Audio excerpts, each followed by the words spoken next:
with CEOs and millionaires.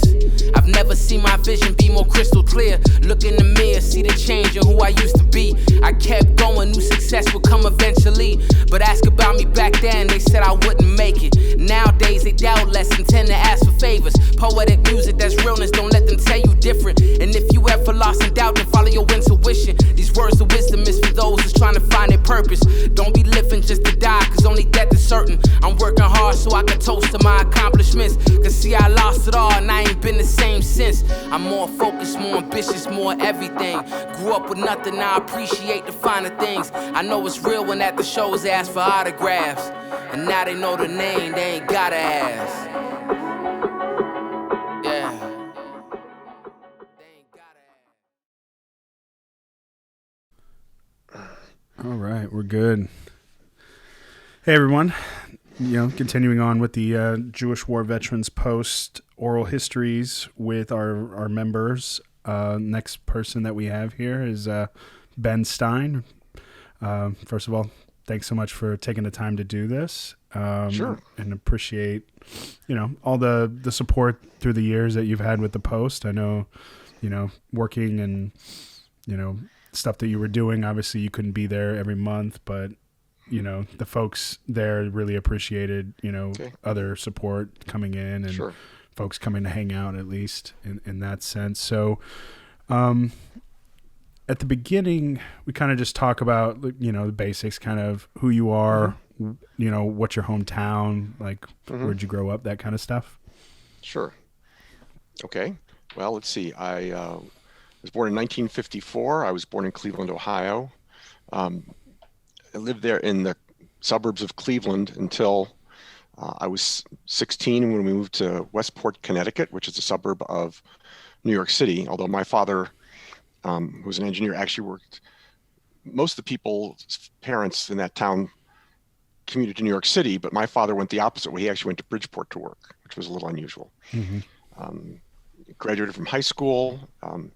Westport was and probably still is a very liberal community with one of the things they were most proud of was that they had the longest continuous anti-Vietnam War protest in the United States ongoing there, which of course was an interesting environment for me to grow up in. And then I went to the Naval Academy. So that was a little bit of a different twist for someone from that community. They thought I was nuts. My parents thought I was nuts, but they supported me and I got an appointment to the academy. I went there for 2 years.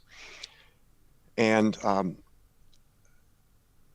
I actually then voluntarily left the Naval Academy, resigned my post there at the end of second class summer, which is right before you had to in those days commit for the obligated service, because I had always dreamed of going to sea in the Navy. And I went to sea that summer and I hated it. Mm. Being on a ship, I got seasick and I stayed seasick. I was so miserable when I got off the ship. I just came home and said, I can't do this.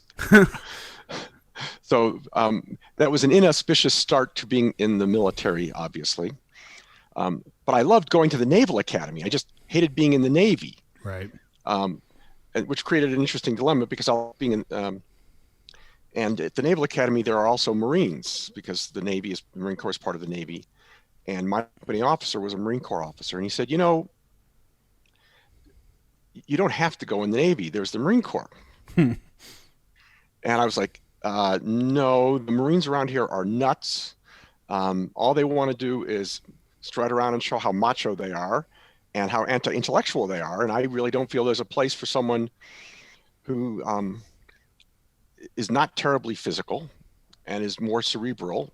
I mean, maybe that's not the right word, but in the Marine Corps. And he pointed out, he said, I was originally to be a Catholic priest. I was at a seminary. I left and I joined the Marine Corps. There's plenty of room for thoughtful people in the Marine Corps. You just have to be careful and pick the right MOS or military occupational specialty for it to work. And he said, for example, my specialty is aviation command and control. We work with computers and radars and sophisticated equipment, and it's completely different than being out there in the infantry. So I left the Naval Academy, and by the way, this particular officer was so effective that in my company, almost 35 to 40% of the midshipmen were going into the Marine Corps. Wow. Instead of the usual 10 or 12%. Huh. At any rate, I left the academy. I went to Brown University, graduated, and signed up for officer candidate school, which meant I was a glutton for punishment because I had gone through plebe year at the academy, and now I was going to go back through to the Marine Corps, going through officer candidate school. Not the most intelligent way to go about this, but I signed up at the very end of my senior year because my father was adamantly against my going in the Marine Corps. He was furious about it. Why do you think that is? Oh, I know why. My father was a World War II veteran. He'd served in the Pacific in the Air Force, or the Army Air Corps in his day. And as far as he was, the Marines were cannon fodder. He said, I didn't raise you to get killed. Right. And the Marines were just coming out of Vietnam at this point. Remember, this is 1977. Got it. And the Marine casualties for second lieutenants in Vietnam had been, there's only one word for it, staggering. Right. Just staggering. So, but it was 1977, and the good thing is they told me in early May that I'd been accepted for officer candidate school, and that they said, we're sorry, we couldn't get you into the June class. You're going to have to start right after Labor Day, which was good because that meant I could get in shape before I went to officer candidate school and physically meet the demands of it. Yeah. I finished officer candidate school, went to the basic school. So I was at Quantico for 9 months for training. And while I was there, I requested aviation command and control as my specialty, as my company had suggested, and I was selected for it. And went to 29 Palms for 12 weeks at school, and then they sent me to Okinawa. For those that don't know, 29 Palms doesn't sound as awesome as the name. It was it's in the high desert north of Palm Springs. It's around about 3,000 feet above sea level. It is in those days, in the 70s. To say that it was an isolated location was an understatement. The town of 29 Palms itself, the town outside the base, at that time had one flashing red light. Wow. That was the only traffic signal device in 29 Palms at the time I was there. It was. And for those that don't know, 29 Palms is very, very close to Joshua Tree, which is pretty infamous nowadays. Yeah. To get out of the California or get out of LA area. Right. So it's very. I was up there for just as a side comment there. I spent, in the course of my time in the Marine Corps, I was never stationed at 29 Palms, and I spent over a year there. Wow. Between schools and exercises, I was there. Seemed like all the time. So the town and the base have both grown dramatically, of course, since then. Yeah. Just as an anecdote about that, one night I was sleeping in the BOQ. In the BOQ, there was these low one-story buildings with swamp coolers, and started to twitch. I felt very odd. My upper left shoulder or chest area started to throb, and finally, after 15 or 20 minutes of there's just some, I turned, in the middle of the night, I woke up, turned on the light, and looked, and I saw a little red mark. And then I looked in my bed and I realized I just rolled over on a spider. And indeed, it was a black widow spider. So people who are out in the field got stung by scorpions and all sorts of insects all the time out there. But even in the BOQ, so I ended up in the hospital with that. And believe it or not, my name is Ben Stein, and the hospital people, when I was admitted at 2 a.m, got it wrong and put me in as Lieutenant Benson. And so the next day I was, of course, run as unaccounted for at school. It took them 2 days to figure out where I was and that I was in the hospital and not a deserter. Yeah. So that's great. Which I was glad they figured that out finally. I was getting so that was one of those weird things that happens out there. But then I was sent to Okinawa, Marine Air Support Squadron 2 at Marine Corps Air Station Fatima. where I walked in to be an air controller, and they made me the maintenance administrator. They call it the maintenance management officer. It's basically doing maintenance administration for the unit, which was not what I'd planned on doing. But so I spent most of my time at a desk, and since the motor transport and generators and air conditioner sections did not have an officer, I sort of was effectively running those sections as well. And Okinawa in those days was, in a sense, sort of the Wild West still, because everyone was over there on unaccompanied tours. People couldn't bring their families. It was essentially all male. Yeah. We had very, very few women Marines there in those days. The Air Force people at the Air Force Base had their families over. The Army did, but not the Marines. And so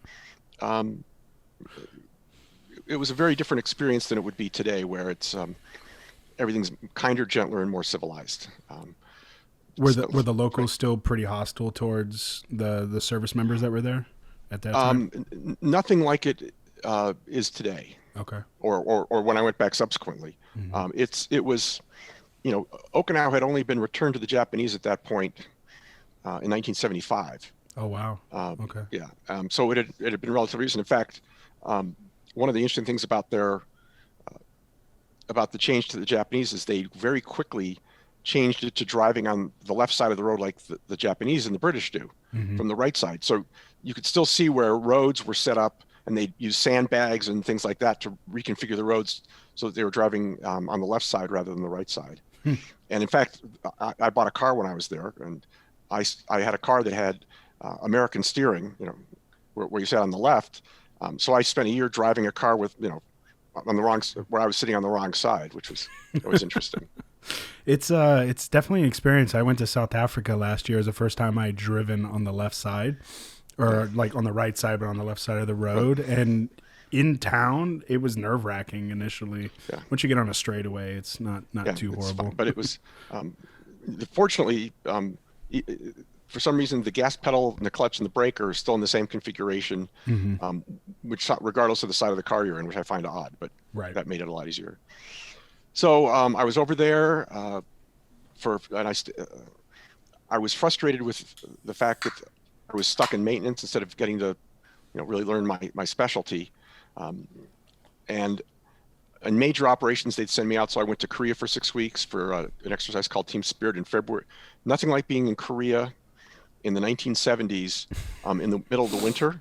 I guess I was lucky in the sense that we were in general purpose tents instead of in sleeping in the field like the infantry guys. Right. It was we were set up right next to a steel mill up at Pohang. Operation, it was a very good experience because I was controlling fighters coming in off the USS Coral Sea, which were coming in waves. And so I was controlling aircraft at a volume that you almost never got to see. So it was on that one exercise, I got an amazing amount of work and experience as an air controller. Okay, so it was the actual job you trained for. Yeah, which was what I was supposed to do, as opposed to maintenance now. And of course, I was still trying to keep the equipment fixed during that whole time. So it was a good experience. The part that my wife has always found most fascinating about that is the fact that they never got around to setting up field showers for us or laundries. So, so by the time we came back, we were feeling pretty grubby. Yeah. Okay. It reminds me of my dad was stationed in Berlin, and it's kind of a similar story where he was a lieutenant and he had multifaceted hats he was wearing at the same time, and people were like, why is everything so screwed up? He's like, I'm only one person, like I can't keep everything afloat. And then folks want to put their 2 cents into everything and what have you. So I'm sure you had the same thing. And these were the days when the Marines were living in open squad bay barracks, instead of the dormitory like barracks they live in today. Money for operations and maintenance was very short. Yeah. These are the where you wanted the barracks cleaned, you went to the PX and you got cleaning supplies for the guys. I mean, that kind of stuff. I mean, it was a pretty frugal and interesting existence in that regard. Interesting enough, we were using punch cards we still had a punch card machine, and when we were putting in the data for the various things, we actually would use the old 88 column punch cards to punch up the data and then send stacks of computer cards in. Payrolls were in cash. Payday activities. Payday was cash, and one month it was my turn to do the payroll. You go down to the armory, you get a loaded 45, you get a driver and a Jeep, you go down to dispersing, and you get an ammo can full of cash and a roster. Yeah. And you drive wherever we had Marines that day, and you drive over the island and you pay the Marines. And I had $20 left somehow when I was done. So I obviously underpaid somebody by $20, not intentionally, I can assure you. And went back to dispersing, and I was like, and they just read me the riot act about that. And I was like, well, so, but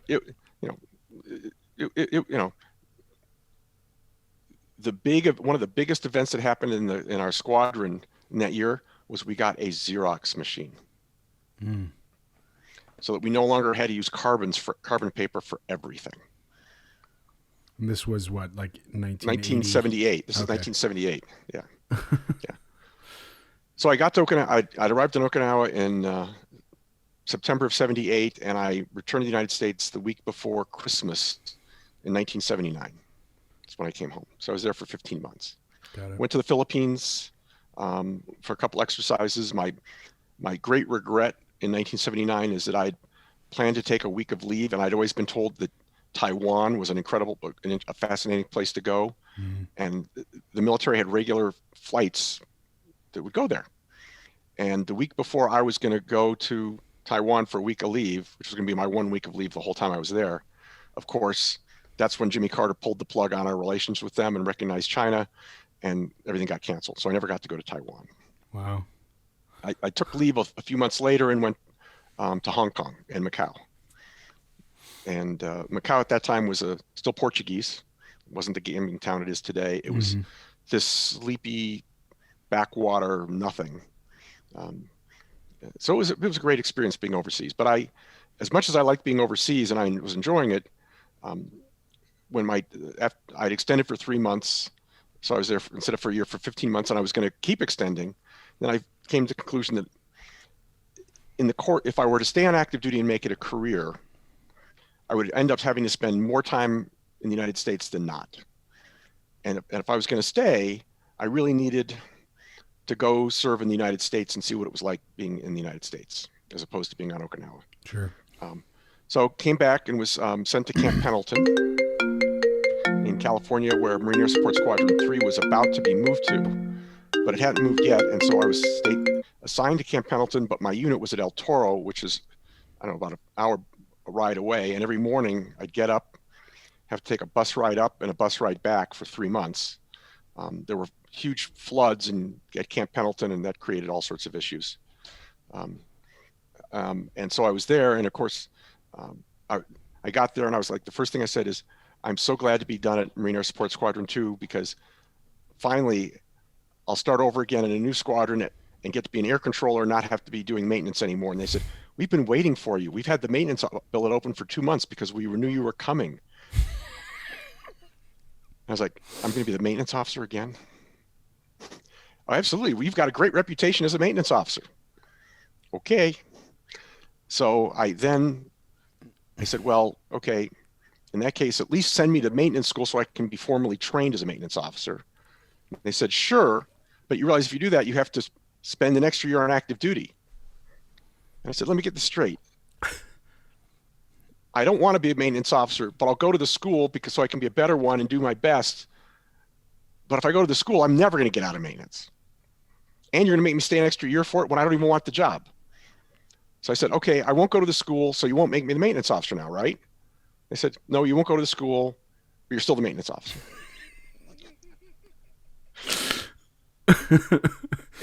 So it was a great experience. So I stayed there I was there for a year. During that time, I quickly realized that in those days, it was not the kind of Marine Corps it is today. I mean, we had drug problems. We had we were much less selective in who we accepted into the Marine Corps. The maintenance shop was having a maintenance management or maintenance administration officer was a new thing. We had no dedicated billets for it. People had to be given to me. And of course, people would give me their problem children. Right. So I had a corporal, for example, a young black kid who was originally from LA. He had just married a woman 5 years older than him with 4 children. He was, of course, on food stamps, and it was Southern California. It was crazy. Another kid who just had some emotional issues, shall we say. Had a great master sergeant, but the kinds of family problems and trouble that Marines could get themselves into when near home in California was mind-boggling. And between the problems of dealing with their problems, the fact that my executive officer was a complete nut. He actually was institutionalized at one point because of some mental problems. Shortly after I left. It just was a tough year to be. And at the end of that, I decided it was time to go off active duty. Yeah. So I did total of 3 years of three and a half years of active duty. And I decided I was done. I'd done my duty. I'd done my part. And I should sort of back up on that as to why I wanted to go in the military in the first place. Sure. Which was, my grandparents came to the United States from, it turns out it's now the Ukraine, in 1903. And one of the reasons to come was so that my grandfather wouldn't be drafted into the Tsarist army, which would have been a death knell, essentially. And they came to America. They were from Pittsburgh. They went to Pittsburgh. And while things were very tough, my father's sister became a school teacher. My father went to college. He went to Carnegie Tech, which is now Carnegie Mellon, graduating in 1941. It took him an extra year to do it because they were very poor. But he could go to college. And so think about this. My grandfather leaves the oppression of Tsarist Russian Empire in 1903, where getting drafted into the army is, like a death sentence. And 40 years after that, my father is a second lieutenant in the U.S. Army Air Corps. That's an amazing turn of events. And to be Jewish and not unbelievably grateful for the opportunities that this country presented just seemed ludicrous to me. And during the whole protest movement, I just felt that they had it wrong. I'm not saying that the Vietnam War was a good idea, don't get me wrong. Right. But this is a special country, and it's worth defending what we stand for and what we believe in, and what we represent to the world. And I felt very strongly about that. And that's why I wanted to serve. The decision to go in the Marine Corps was then, as long as I'm going to go in, I might as well go in all the way. Right. Okay, so that's a little bit different point. But I was determined that to do something to show my gratitude to the United States, and that's the most fundamental reason why I served. So I come to the end of my 3.5 years of obligated service, left active duty. I initially went and lived at my sister's in the suburbs in Chicago. She's a lawyer up there with her husband. And decided I was going to get a master's in an MBA so I could actually get something, because my undergraduate degree was completely worthless. Right. Political science, right? So no value there. So I was living there. I got into the University of Texas, and I got into University of Chicago. I was in Chicago, so I went down, saw Chicago. Nice school.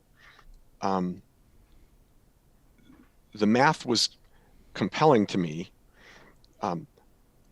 I could all in go to the University of Texas for an MBA for about the same price as I would pay just for rent for an apartment in Chicago. Yeah. I was like, no wonder these guys all have to go, who go to Chicago, all go into investment banking.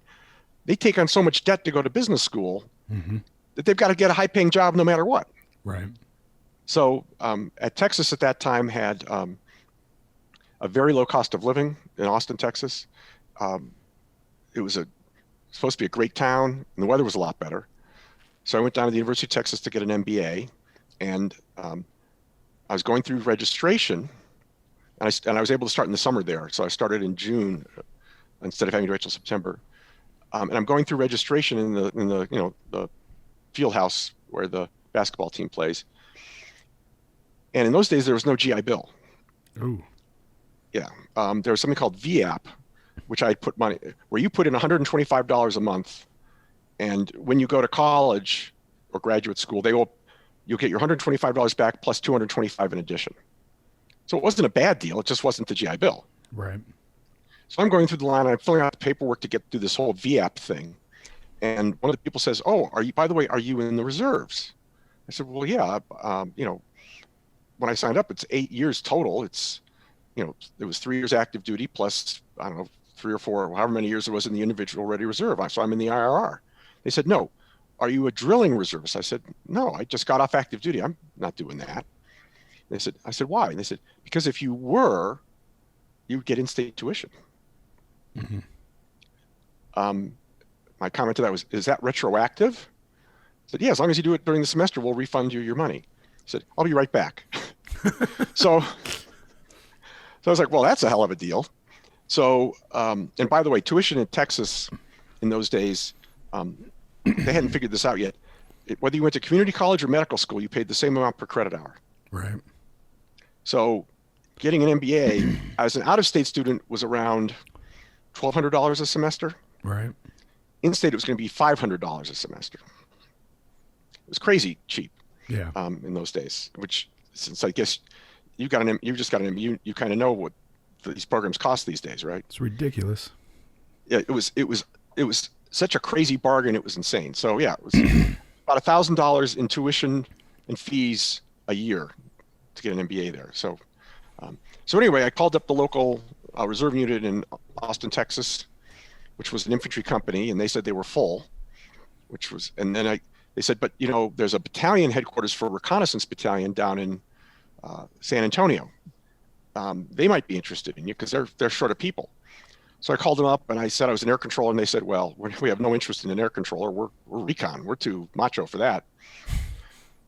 I said, well, I was a maintenance management officer. And they said, you're hired. We desperately want one of those. So I went down there and became a reservist and started drilling in the reserves. I'd never thought of being in the reserves at that point, and started drilling. Nice.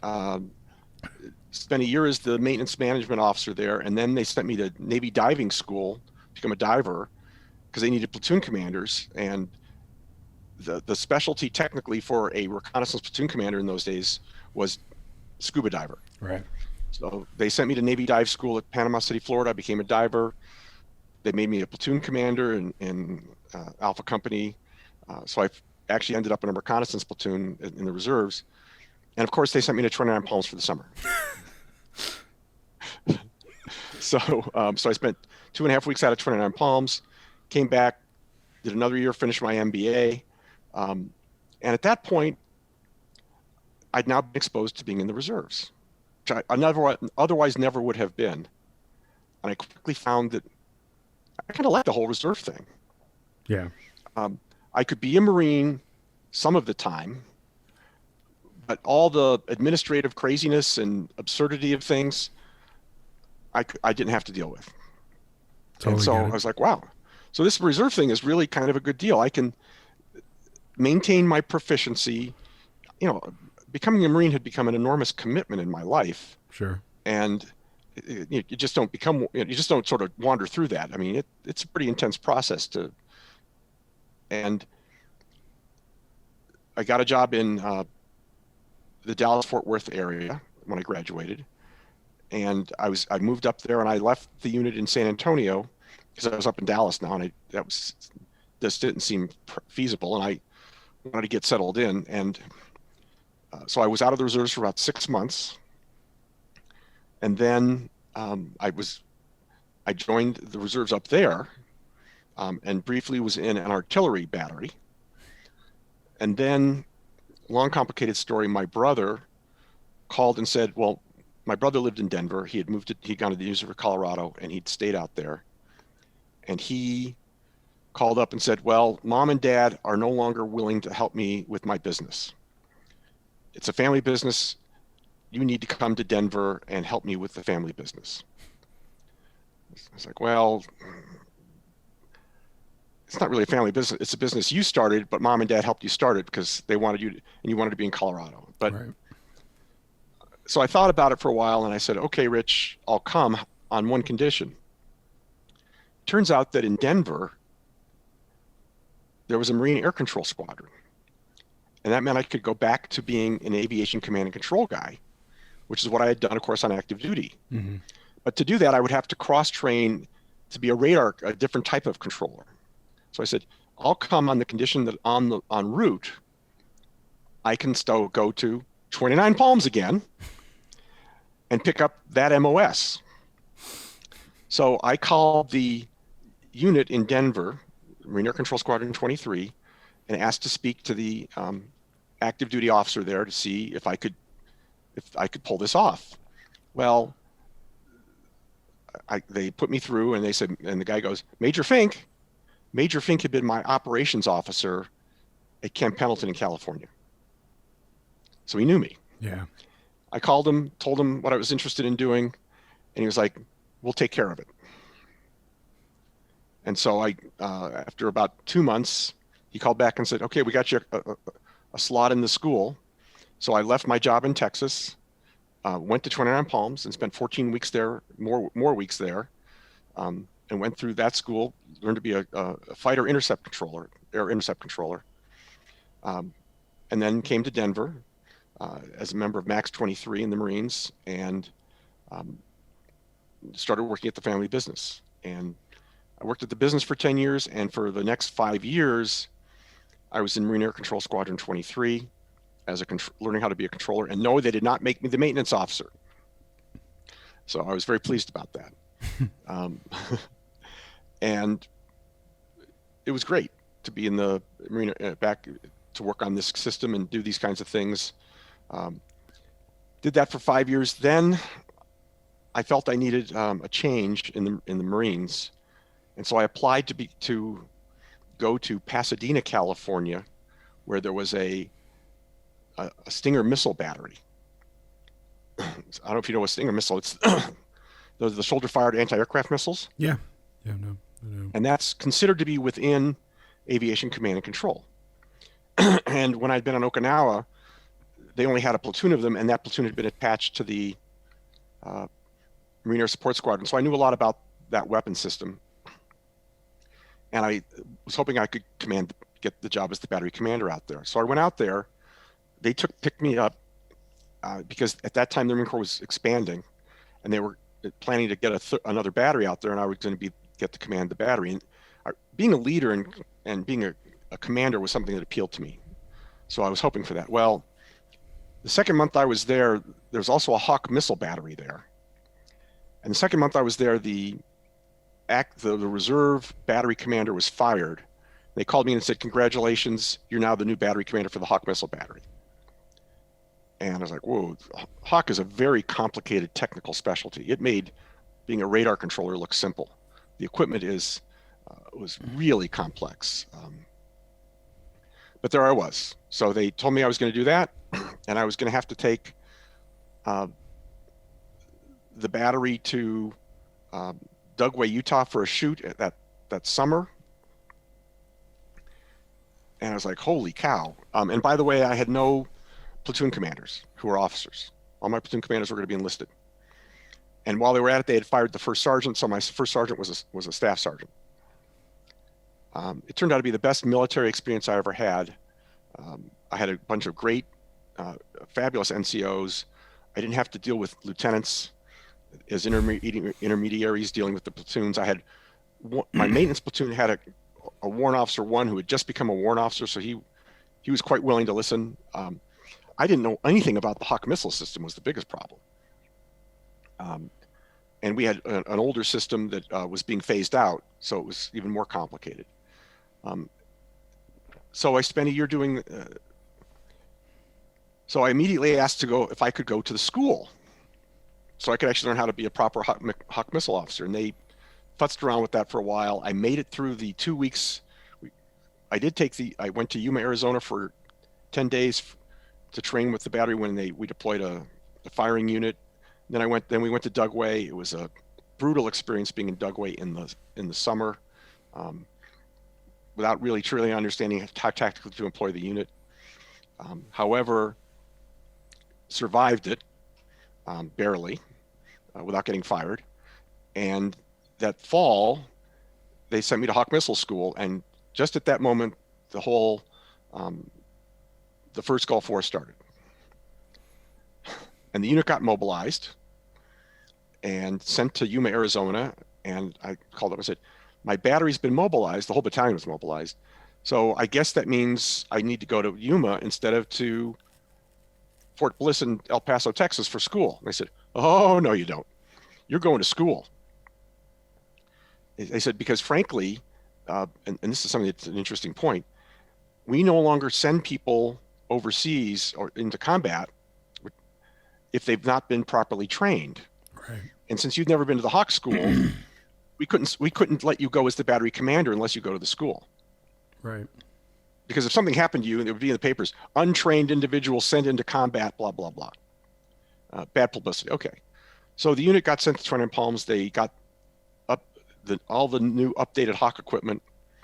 And I was at El Paso, Texas for 14 weeks going to Hawk Missile School, which was during that. And during that time, of course, they recognized that they did not need more anti-aircraft missiles. The Iraqi Air Force was not really a threat. Mm-hmm. The battery demobilized. And they said, no, the battery's demobilized, but you have to stay and finish school. So I did. So I finished school. So they all went home. This was late 90, like before 90, yeah. 90, 91, yeah. Got early it. 91, yeah. So I finished that, Hawk Missile School, came back home, and they reminded me that before I'd gone to Hawk Missile School, I had signed up to go to Communication Officer School. So I was home for 2 weeks, and then I was sent to Quantico for Commo School. It was a reserve school. It was only 2. It was a 2 weeks 1 year and 2 weeks the next year. So, and then I went back to being a reservist and finished out the time in the Hawk Missile Battery as a battery commander, the 2 years for the assignment, and then came back to Max 23 in Denver for 3 more years. And then was up. At this point, I was finishing up being a major. I knew I was hoping. So it was time to look for another opportunity. And as it happened, I'd been dating not what I considered a very nice young woman in Chicago, and we got serious. And I decided to ask her to marry me. And as it happens, the headquarters of the group level for the air control units for the Marine Corps was at that time at Naval Air Station Glenview, just outside of Chicago. Right. So I told my brother, who I'd been having some difficulties with, that we could either continue to be business partners or we could continue to be brothers, but we couldn't be both. I would rather be a brother, so I was going to leave the family business because he was just too hard to work with. Right. And I was going to move to Chicago, marry Susan, and transfer to the air control unit in Chicago. And I went up there, I interviewed, and they made me the squadron executive officer, which was great because I was in the zone for lieutenant colonel at that point. And a couple of weeks later, and this is one of those weeks where things sort of come together. The same week I married Susan, I was also selected for lieutenant colonel. So I was like, oh, this is a pretty good week. Not bad. So, yeah. So I became the executive officer. It turned out the unit was completely screwed up. It was just a complete disaster unit. The CO was a very well-meaning, hardworking woman Marine communications officer who had absolutely no idea what a Marine Tactical Air Command Squadron was supposed to do. She had 2 majors who were air controllers who were idiots frankly. And I came in and I got rid of those two guys, even though we were short officers. I just had to get rid of them because they were just causing more trouble than they were worth.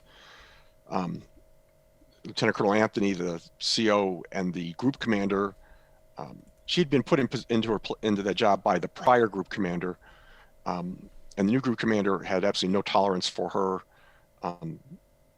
learning on the job, and it was a disaster. He just was after her all the time, and she was frustrated. She couldn't do anything right, and finally, she just gave up and quit.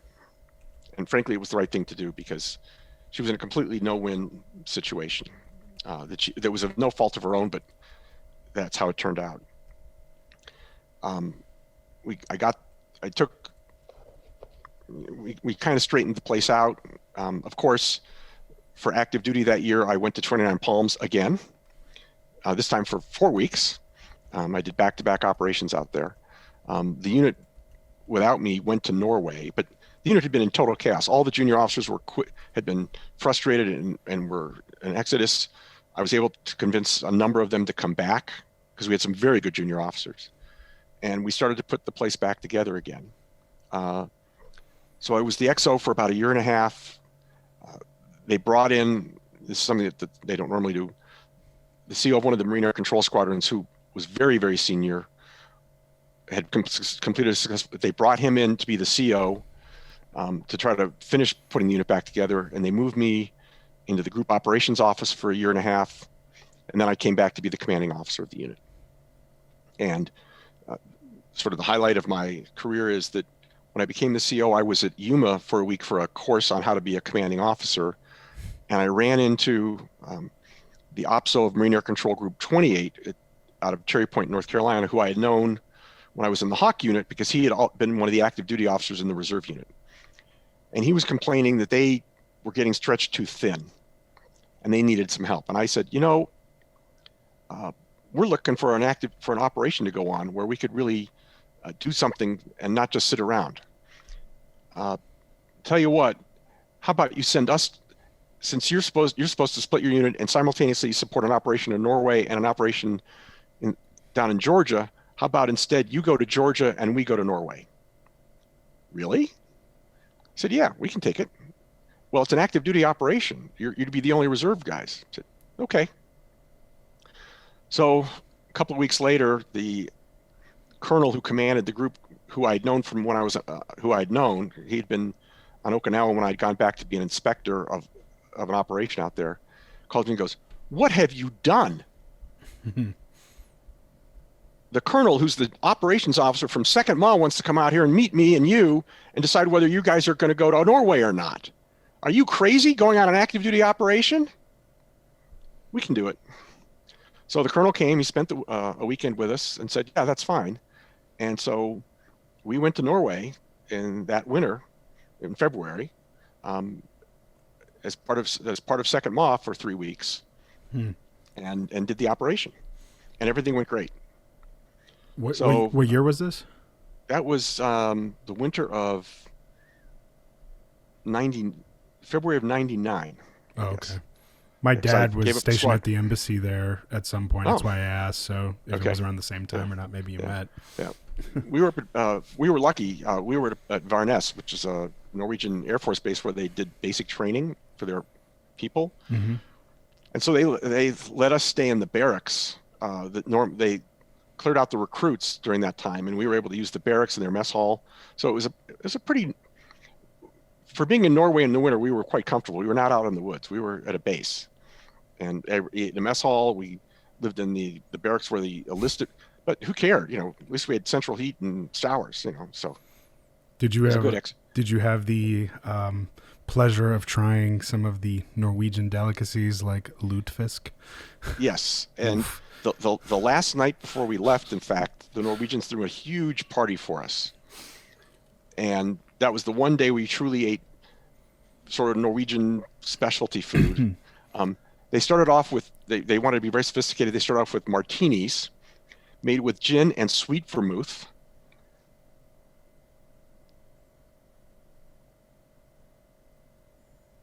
mostly boiled and awful. And yes, there was some lutefisk thrown in there for good measure. And so all the officers of the squadron were at this event, and I don't know, we were probably out till not that late, 11 o'clock or so, drinking with the Norwegians at their officers club. An interesting side on that, they had on the wall pictures of the heroes of the Norwegian Air Force, and they were all wearing RAF uniforms because, of course, they'd all been flying for the RAF in World War II. They had no Norwegian had any combat experience as a Norwegian. Right.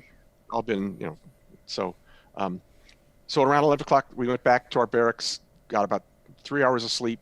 We'd already packed, and went down to the runway to catch our flight back to the United States. And this is one of those moments where, looking back in hindsight, we weren't very smart, but these unbelievably hungover, half-drunk officers trying to be leaders and get our guys on the plane. It was not one of our better moments. We let our guard down a little bit because, we were about to leave. We'd won. We'd had a successful operation. We were, and we'd overindulged. Let's just say that. Mm-hmm. So it was a really long flight back to the United States. And then the charter airplane that was bringing us back to Chicago had to land to drop some people off in Detroit and broke. And they then had to charter buses to get us to Chicago. And we were pretty tired by the time we got back. But the operation went well. So subsequently, more time in the reserves. I started doing a lot more active duty because when I moved to Chicago, I wasn't working. I was going to graduate school. I was going to get a PhD in history and become a college professor because my wife had a really good job as a attorney, and I could do whatever the hell I wanted. So I started spending a lot of time on active duty when I wasn't in school, and that was good. Then, right at the end of my command tour, she decided that, gee, we really should have kids. And okay, she said, I said, okay, fine, we'll have kids. That's great. You'll keep working, and I'll stay home and take care of the kids when I'm not doing reserve duty. And she goes, oh no, you don't. I want to be a mom. So moved back to Denver just as I was finishing that tour to work again, not for my brother. I went to work for Mike Coffman, who I'd met through the Marine Corps Reserve, who had just been elected as the state treasurer, and I became the deputy state treasurer for Colorado, and stayed in the reserves through that period. Went to headquarters Marine Corps for a 2-year tour after my command tour. Then was selected to go back to Chicago as the deputy group commander, which was a reserve slot. The active duty group commander is an active duty job. The active duty guy who I was working for was an old friend. He had been the XO at the Hawk Missile School when I'd been there. So we knew he was tapped to go down to New Orleans to become chief of staff to the general who commanded the reserves. And they moved me up to be the group commander because while they figured out what they were going to do about getting a new group active duty guy in there. And so for 6 months, I was put on active duty at Great Lakes in Chicago to command the group. So I got to command the group, which was unusual. Then I went back to being the deputy group commander. And then I went to New Orleans to staff, the staff at the Marine Aircraft Wing, and started putting together a plan to create a new unit in the Marine Corps Reserve, which of course conveniently was going to be located at Naval Station Great Lakes. And a year later, I went back to, actually, one of the interesting things is that I was in New Orleans right when Katrina hit, or I was assigned there. And so for 3 months, we were in Atlanta for 3 months, and then we started drilling in New Orleans again. And in December after Katrina, we're in New Orleans, and the National Guard is in the streets. And to see a city in the United States under a martial law condition was a pretty remarkable thing to see. What What do you think when you just think when somebody says something about Katrina? Where does your mind go when you're thinking about those thoughts? I think blue tarps on roofs. You go through miles and miles of places where all you saw were these blue tarps covering roofs, and they had these spray painted these various symbols on the buildings. Just whether they'd been searched, whether they were going to be destroyed. It was just a wreck. I mean, the other thing is, of course, we were down there, and you walk through the French Quarter, and there is nobody out on the streets. Right. It's the weirdest.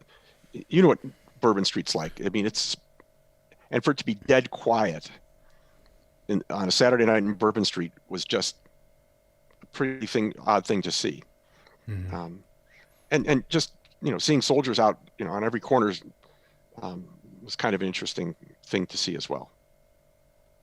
So that was an interesting little side event. So that's and then I go back to Great Lakes again to stand up this new unit, which was to provide augmentation air control people. Air control is a process, one of actually controlling the planes when they're the other part is planning what are you going to do with your airplanes in the next several days, rather than just, you don't wing it. You have what's called an air tasking order. Because it's always good to have a plan, even if you can't stick with it. Right. So a major thing that the TAC center, which is what I commanded, does is not only execute the plan, it's make a plan. We had what's called the Future Operations Section, and I was to develop a dedicated unit of reservists to do that, because on active duty they don't. And what they do is they pull guys out of flying slots to go make the plans. And of course, if you're a pilot, the last thing you want to do is sit there and write plans. You want to fly. Right. Especially when you're short of pilots. So I was going to develop a unit to do that, and was checking in Chicago again. And at one point, I'm checking back into the unit at Great Lakes, and this clerk looks up at me as she's signing me off, and I think it was to pull out my field jacket. She goes, "Sir, you've checked in and out of this unit so many times, I can't keep track of it. Are you checking in or checking out this time?" So, like, I'm back in again. So I did that and at that point, so I had planned that for a year at Fourth Maw.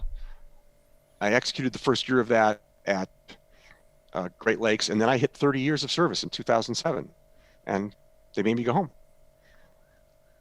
And it was, so it was 3 years active duty, but 30 years in total with an enormous amount of reserve time. I had ultimately had the equivalent of 10 years of active duty. And of that 10 years, of course, a little over a year was at 29 Palms, which is the year I most regret. So can't get that one back. That's the way it goes. Yeah, no. So what did you like when you met your wife? What did she think about the lifestyle she was getting into? I mean, obviously, initially you're like, okay, I'm in the service. This is what I do. This is my thing, part time. Yes. Was that a hard thing to quantify to her? Like, it's an all deal kind of situation, or? So that's a very good question. I thought I had solved it because she was in Chicago. We were dating long distance. Our first big weekend together, I told her we were going to go to Charleston, South Carolina, where a very good friend of mine from the Naval Academy was going to have his change of command as the CEO of a nuclear submarine. And so we flew into Charleston, she from Chicago, I from Denver. And we spent the weekend around people in uniform at a military ceremony. I'm in uniform for the dang thing. I'm like, maybe she can, I'm trying to get her the hint right up front that, this military thing is for real, even if it's the reserves and she's not going to have to move. Mm-hmm. I asked her to marry me at the Marine Corps ball, Oh, wow. So, and then we had a full military wedding, right? So I thought she kind of got it. Well, we got married in the summer of 1995. As I said, I shortly thereafter got promoted to lieutenant colonel, and the first big thing they asked me to do in this new unit in Chicago was to take a team of inspectors to Okinawa to do the readiness evaluation for the air control group on Okinawa. So we'd gotten married in July. In August, I'd done my regular 2 weeks of active duty. So I was gone for 2 weeks. I'd gone to Yuma for 2 weeks. Mm-hmm. And then I said, hey, by the way, Susan, I'm going to go for 3 weeks. The timing on this was perfect. I could finish my finals I was getting my graduate degree, as I said. Mm-hmm. I could finish my finals, and the day the finals ended, I could get on a plane and go to Okinawa. I was like, this is great. I hadn't been back to Okinawa since the 70s. I could go back. So I did the 2 weeks in August, finished the semester, get on a plane, go to Okinawa for 3 weeks. And Okinawa was great for me. All the squadron commanders and people were all people I all knew. And I had a great experience. And I get back and she goes, Ben, this military thing, you're gone an awful lot. This isn't going to work. Mm-hmm. And I turned and I said, what about this whole Marine Corps thing didn't you get? Our first date was a change of command at a nuclear submarine. I'm in uniform. We got Marine Corps ball. I said, I thought I made this pretty clear how this was going to work. Mm-hmm. And she said, well, I don't think I quite understood. And I said, I get it, but this is what I do, and you're going to have to deal with it. And I didn't just say it as arbitrarily as that sounds, but I was like, of course. this is what I am. This is what I do. This is part of what makes me who I am.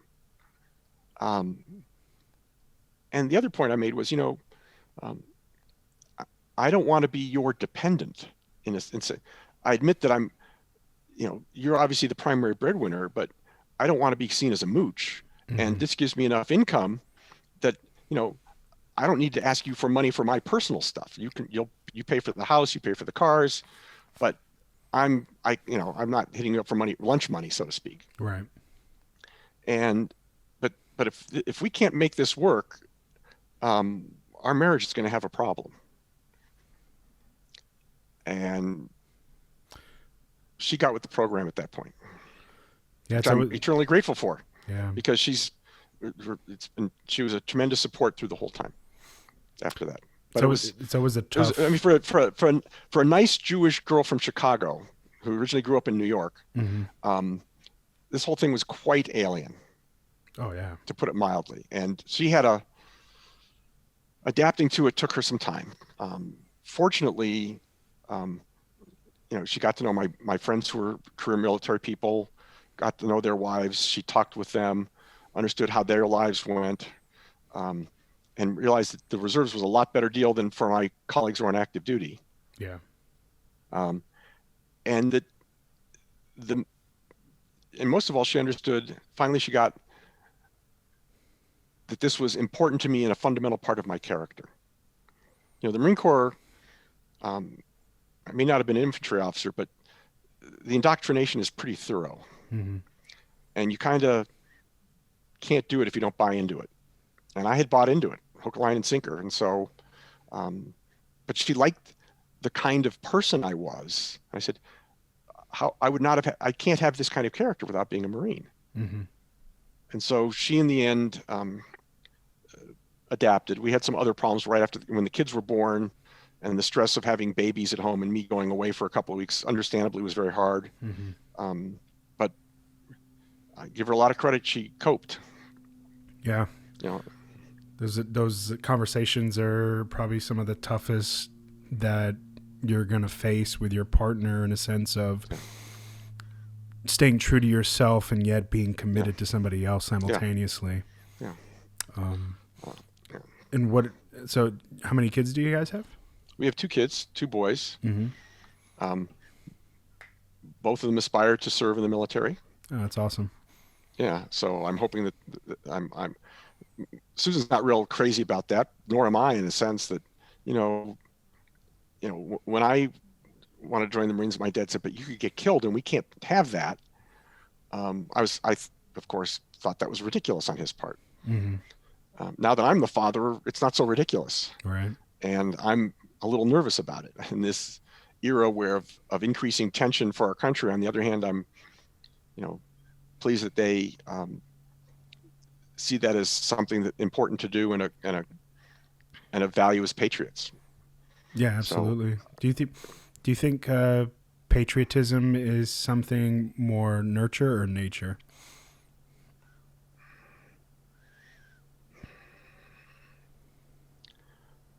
I think it's more nurture. Yeah.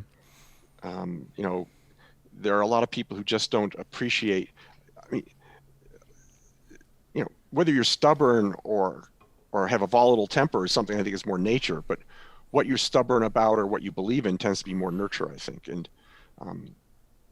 you know, it's not that I grew up in a flag waving, super patriotic family, but my parents, my dad, and my certainly recognized that as a poor kid who grew up to have been able to come to this country, somehow go to college, become an officer, and then become an executive and have a business, become an entrepreneur and have a successful business, was important and something that was unique to the United, maybe not unique, but very rare and special, and something to value.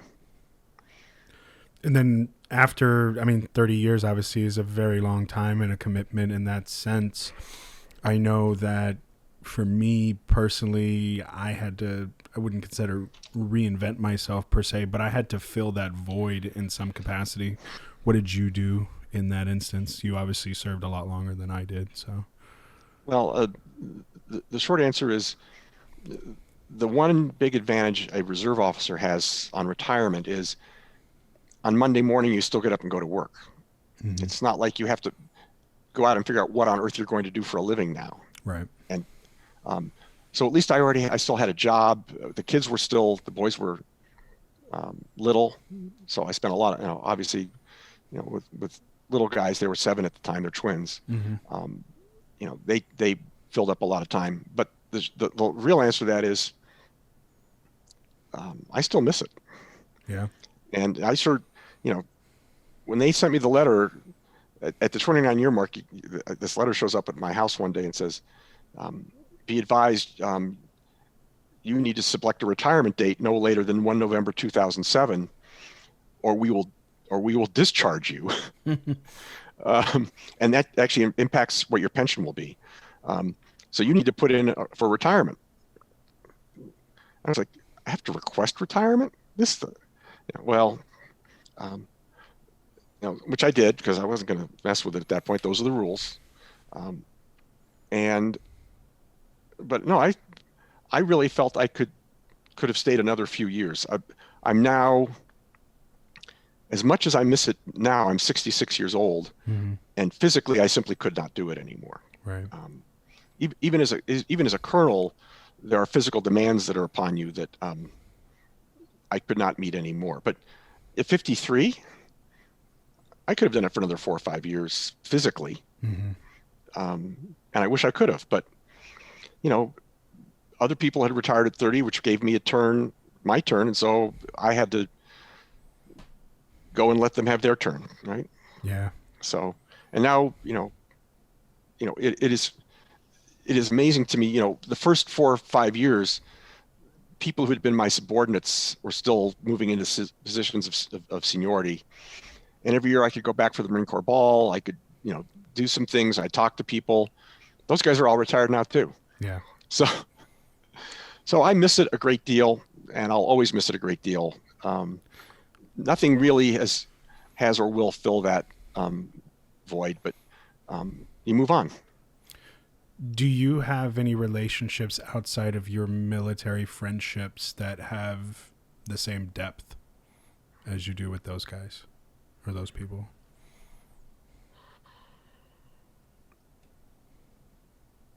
Other than siblings, no.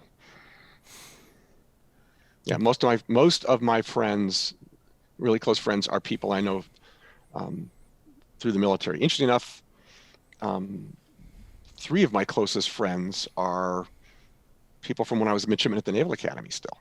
Yeah. So Don Price is from the Academy as well, and I think he mentions the same thing. Yeah. What's interesting to me about that is,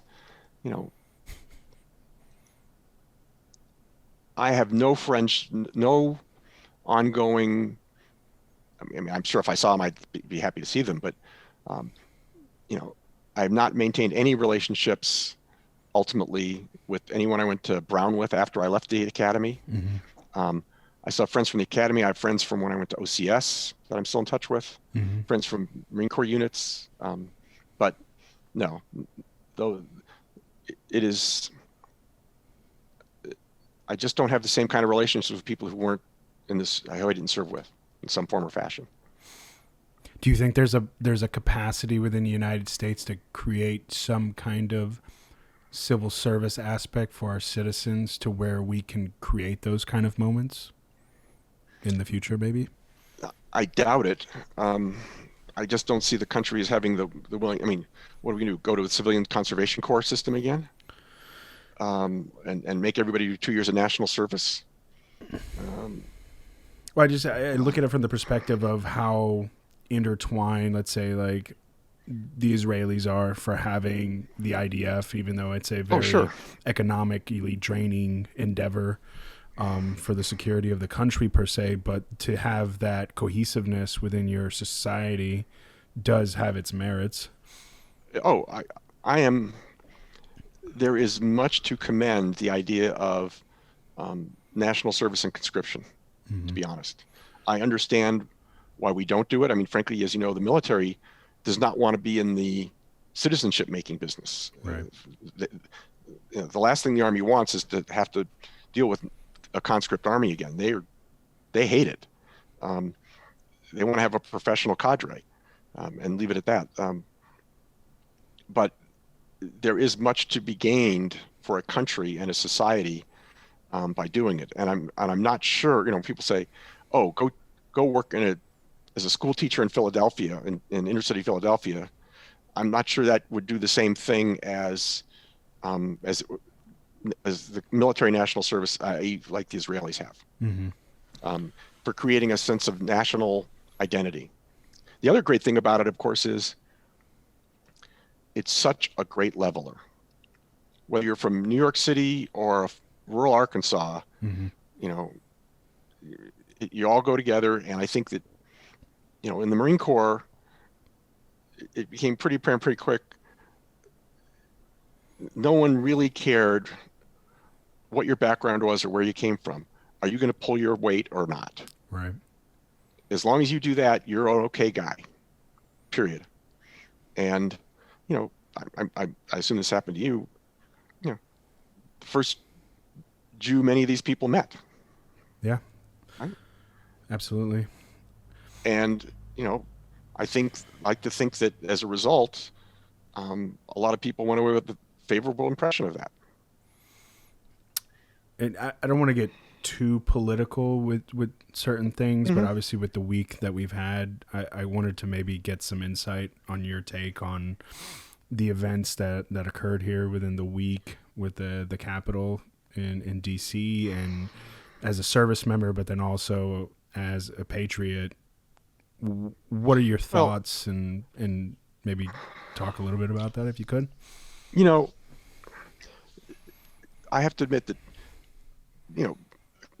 acquaintances of mine, friends of mine, locally who are, would say, look, being possibly relatively conservative for a Jew, obviously most, look, I'm no fan of Donald Trump. Let's be clear, but people who are I was just like, look, there's not going to be a coup d'etat. Everything's going to be fine. The mechanisms of our system and constitution are simply too strong. No matter how stupid Donald Trump might be during this whole period, the system is going to work. Right. And of course, they were like, well, I have to admit that this thing at the Capitol has me greatly perturbed because that was way beyond it. And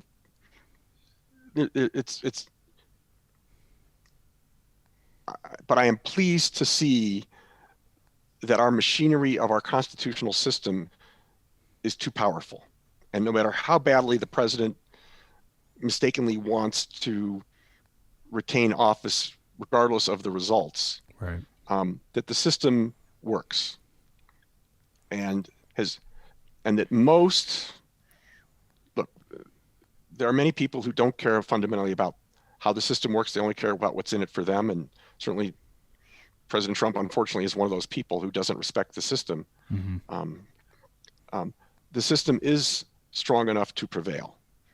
And that gives me great optimism that things are going to continue to be okay, that we will continue to have orderly transfers of power. And I know that there was the riot, but fundamentally,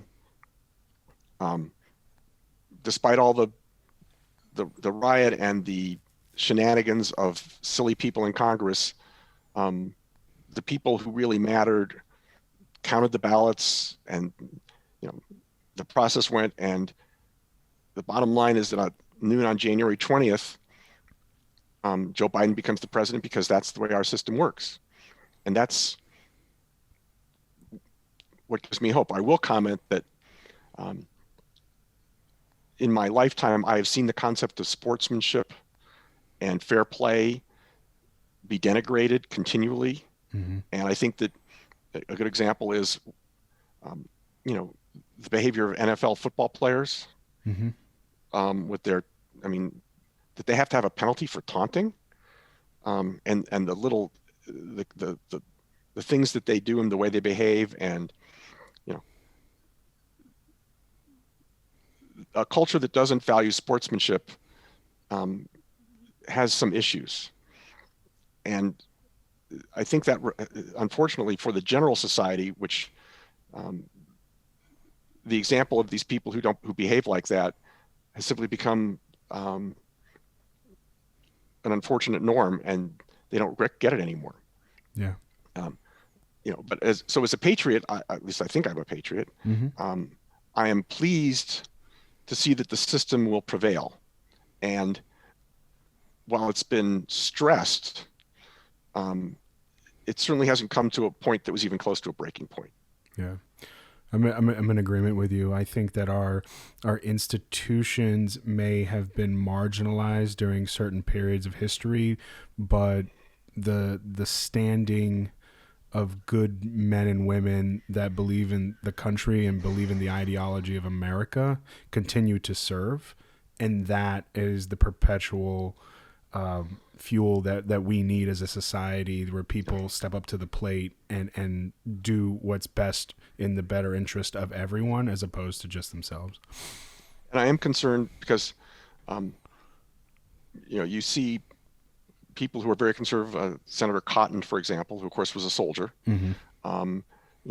decrying what happened, as he should. And I'll be curious someday if and when this happens from the other side of the political spectrum, to see if they have that on their side, when it would be to their tactical short-term advantage to ignore these things, that they too rise to the occasion and say what's right. I kid people, that's only partially, that the statement, too often where you stand on an issue depends upon where you sit. And I'll use, and I realize it's a controversial example, but the whole Supreme Court nomination thing with Merrick Garland and ultimately Amy Coney Barrett, watching people from either side simply flip what they said based upon what would have been expedient for their side, always makes me a little nervous. And I realize there's some of that, but where they take basically a snippet of the context and the nuance of a conversation, and they use this, that per part of it. Charles Schumer, and I'm just, was the guy out there marching around when Merrick Garland was nominated, saying, "We have to have 9 members on the Supreme Court right now." And then, of course, when Justice Ginsburg died and Amy Coney Barrett was nominated, he was like, "We don't need to rush on this. Yeah, we should leave it." Well, you either believe one thing or you don't. But it's politics to some degree. But there comes a point, and I hope and we saw that obviously this week, where it's not politics anymore. Sure, it's not politics as usual. And I hope we don't have an incident like this again anytime soon. Yeah, absolutely. It's always interesting getting other folks' takes. Like, obviously, I have my own opinion on the matter, and sure. I think it's disheartening in some aspects of. I'm all for protest. I'm all for having an outlet of frustration, for things that you think have not gone according to protocol or what have you. And I think that's as American as apple pie in a sense, Sure. But at the same time, you have to respect that freedom of expression, because it can be taken away from you if you don't adhere to some kind of civil, discourse in some capacity. But, well, yeah. So what are you doing now? Now that you're kind of out of politics, out of other things, are you retired or? I'm working part-time, and in fact, in 10 minutes, I have a call. I'm working part-time as so career-wise, of course, I was just back to that real quickly. And when I retired, I was still with the Colorado Department. I was at that point, I'd been working as the deputy treasurer for the state for 8 years under Mike Coffman and Mark Hillman. When Mike was term limited and he was running for Secretary of State, I said, I guess I was pressing in this regard, I will not go with you to state if you win the election and become the Colorado Secretary of State, because elections are just too darn painful. I want nothing to do with voting in elections. It's too controversial. So I was fortunate enough that my last, or next to last AT, I went to Osan, Korea for an Air Force exercise called Ultra-Focus Lens, and I was there for 3 weeks in South Korea. And just before I had left, I'd seen a posting for the Colorado Department of Transportation for a budget director. I said, oh, it's the Colorado Department of Transportation. They always hire inside their insular. Well, I came back from the 3 weeks and the job was still posted. So I said, maybe they don't have an inside candidate. So I applied and I became the budget director for Colorado Department of Transportation. And I ended up spending 8 years there, and I ultimately became the chief financial officer there. So I spent 8 years in transportation. And then when I went back to working for Mike Coffman, when he was, at that point, he had been in Congress for a number of years. And for 2 terms, I was his chief of staff. But I did it from Denver. I didn't go back to Washington for it. Right. And when he lost to Jason Crow 2 years ago, a fellow who I had worked for, who worked for me at the Colorado Department of Transportation, and had subsequently left the department and become a consultant, and I had stayed in touch, and he hired me. So I'm now working for someone who used to work for me. Awesome. So there's an important lesson there about on your way up, watch out, because those people who work for you may end up doing quite well for themselves as well. And so for the past 2 years, I've been working half-time as a consultant for a company called Atkins, as a transportation type consultant. Most of my work has been for the city and county of Denver. Mm-hmm. And I was until July doing a lot of work at the Colorado Department of Transportation, but with all the cutbacks due to COVID, they cut us out at least for the time being until recovery. And so I'm working as a consultant. I'll probably do that. I had always thought I'd retire when I turned 66, but with COVID, I'm still working because at least I have some contact with the world from the house. Yeah. Since March 13th, I've been to the office a total of 2 times. Otherwise, I'm working from home, and at least so I'll probably retire when COVID ends, and I can actually get out and start doing the bucket list things that you do now that I'm an old geezer. There you go. Any particular hobbies or anything else that you're trying to handle when you have some more free time? I'm exercising a lot. I'm walking the dog a lot, but I've always said that I'm let me be clear here. Marksmanship is not my forte. I was always one of the worst people at the range, both the pistol, but I'm thinking of trying skeet and trap shooting. Oh, okay. Yeah. Some people play golf. Some people, I think tennis, my legs won't be able to handle that at this point in my life. Right. So I'm thinking skeet and trap is a sort of social outdoor activity to get out of the house. Obviously, get the wife and do some traveling, and what part of town do you live in? I live in right by DU. Oh, okay. University and Yale. Got it. corner. I was going to say, is there any shooting around there? But I guess not. No. You have to go, either down over Cherry Creek, or you can go to indoor shooting ranges. But I like the outdoor ones with skeet and trap better. So it would be a summer activity. Got it. Yeah, and going to the mountains and obviously, but I guess it's getting to be time. Yeah.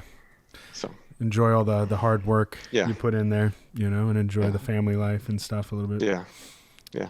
So the boys will finish college here. They're juniors, and so with college basically done, I now feel financially okay to retire. That's great. Yeah. Well, thanks so much for your time. I mean, it's my pleasure, and thank you for doing this from Dubai. My goodness. Yeah, no, it's been very humbling getting to hear everybody's story and kind of just knowing why the person is the way they are. I think is always an interesting part of a relationship. So thanks. Thank you for that. And obviously I'm hoping that someday we'll be able to start having meetings at Temple Sinai again. Yeah, I hope so too. It's been too long. Yeah. Okay. All right. Well, thank you so much. Yep. Thanks. Take care. Okay. Take care. Right. Bye-bye. Bye.